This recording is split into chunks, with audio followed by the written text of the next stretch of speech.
Tonight at 6, an Indianapolis man says he is lucky simply to be alive after a bizarre accident. Absolutely. Take a look at this. One moment he's napping in his living room, and the next he's trapped under an SUV that crashed right through the front door. Tonight, Bob Siegel shares his amazing story of survival.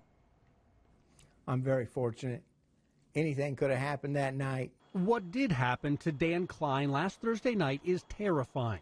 He was in his living room dozing off while watching a football game when police say a car ran a stop sign and nearly hit an SUV in front of Dan's house. The SUV swerved to miss that car and ended up launching itself into the house. Thankful to be alive. Alive with 9 broken ribs, a broken leg, and lots of internal injuries. Now, for the first time, Dan and his wife Charlene explain what happened inside their home at the moment of impact. I was dead asleep.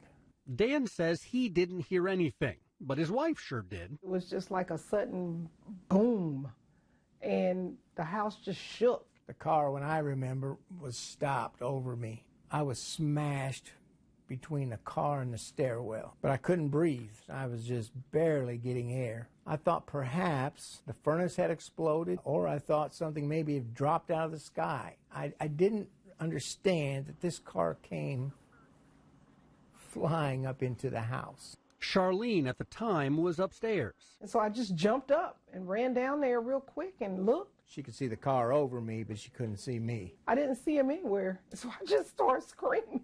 My wife had gone berserk. I just didn't see him. All I seen was this car. It was like I was in a bad movie or a dream or something. I let her know I was alive. And I heard his voice, and he said, well, I'm alive, you know, I'm here. Charlene and neighbors tried to get to Dan, but he says it was firefighters who actually lifted the car to get him unstuck. The greatest thing was seeing those firemen come in. They went 1, 2, 3, push. He only moved about that much off of me. But that's all it took to get Dan out of the house and rush to the hospital, where he would spend a very memorable Christmas. 200 to 300 visitors. It wasn't a dull moment up here. Counting his blessings. I could have never walked again, or I might have died.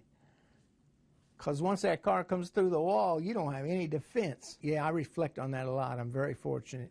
Doctors tell Dan he's going to need a couple months of physical therapy in order to recover. The house back here, it's going to need a couple months to recover as well. We're told the living room and the whole first floor are essentially a pile of rubble. So while Dan is about to be released from the hospital, he and his wife say they're going to be ringing in the new year in a hotel room on the east side. Bob Siegel, Channel 13 Eyewitness News.